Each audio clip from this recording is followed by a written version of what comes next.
That is a very crunchy guitar tone.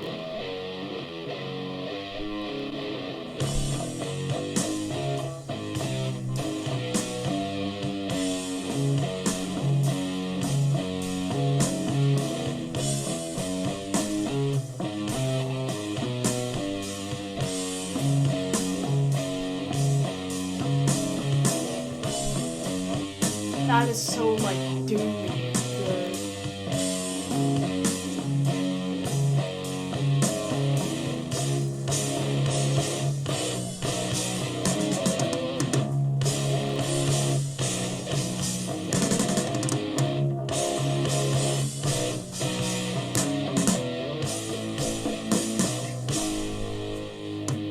The bass sounds a bit saturated in the mix, I think. But it's also very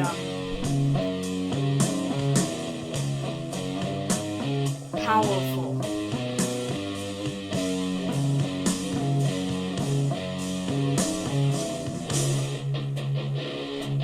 Here we go.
That little change in like tempo. Rocket engines running fuel so fast, hopping through the black sky so fast, running metal through the atmosphere, implementing worry, hate and fear, with the hateful battles raging on, rockets flying through the glowing sun, through the empires of eternal void, freedom from the final suicide.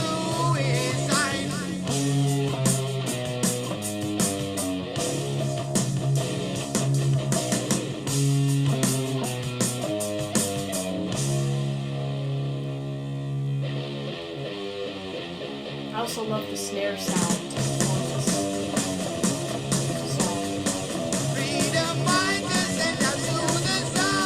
Holy, that really sped up.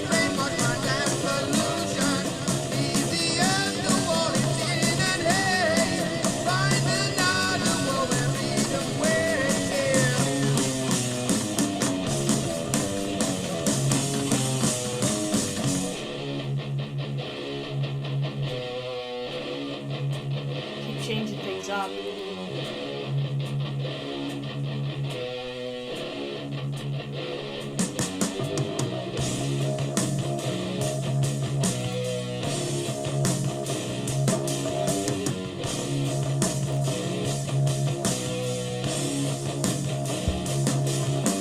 Past the stars in fields of ancient void, through the shield of darkness where they find love upon the land, the world unknown, where the sons of freedom make their home. Leave the earth is Satan and his slaves, lead them to their future in their graves, make a home where love is there to stay, peace and happiness in every day.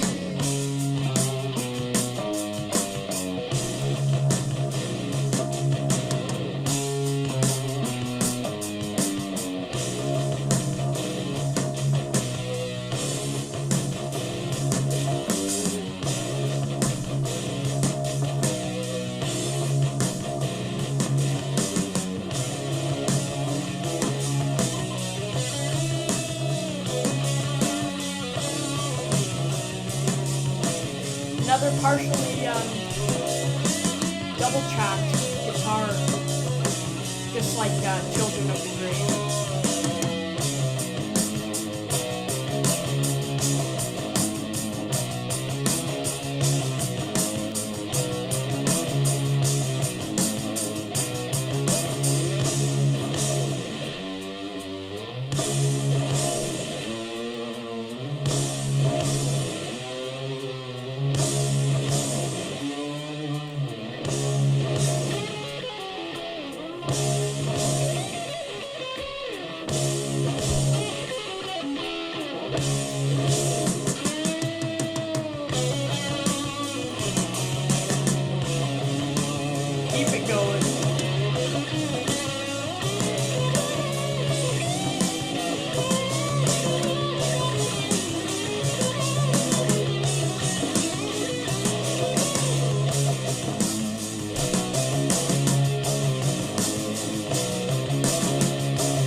Geezer Butler is one of the most, I don't even know, I love the sound of his bass playing, but I also love the bass lines he come up with, and they fit and intertwine with the song so well. Tony Iommi, towards the end, had some more double track guitars. For a minute there, it was just kind of partial, like it kind of faded in and then left and faded in for maybe like a couple seconds and then kind of dropped out again. But then in that last, I'd like to say like 45 seconds of the song, it really like, there was that guitar solo and that start-stop kind of thing with the heavy rhythm guitars and bass and drums still going. I also love the sound of Bill Ward's kit on this. I believe he played... Yeah. It just doesn't, like... It's so... Bill Ward, I'm very used to the kind of Paranoid days where he was just drumming like an animal all over the place. So it's kind of weird to hear him drumming like where every note just feels completely pressed down. Like every... I'd like to say every little bit of filling that was inside each note, they just squeezed it. And they just like...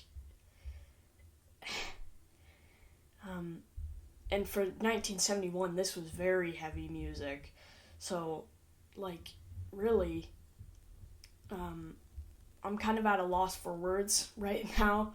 I don't really know what to make, I guess.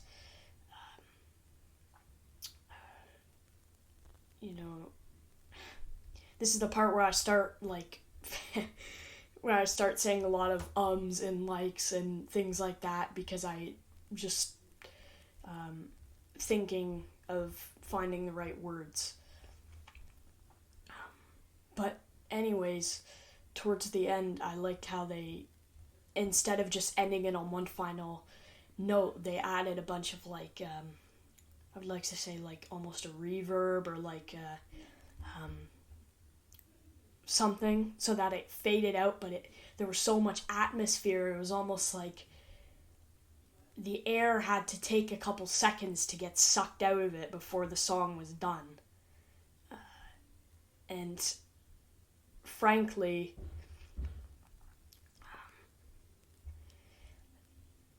these guys just like laid the blueprint for metal, I guess. But I cannot deny the works of bands like Blue Cheer and other earlier bands in Black Sabbath because they had a huge part in making that happen. It was just Black Sabbath came at the right time, the right place, and they turned everything upside down. And they just made everything so much heavier. And I was also going to say, Tony Iommi has some of the best riffs I think I have. They're just so catchy, but they're so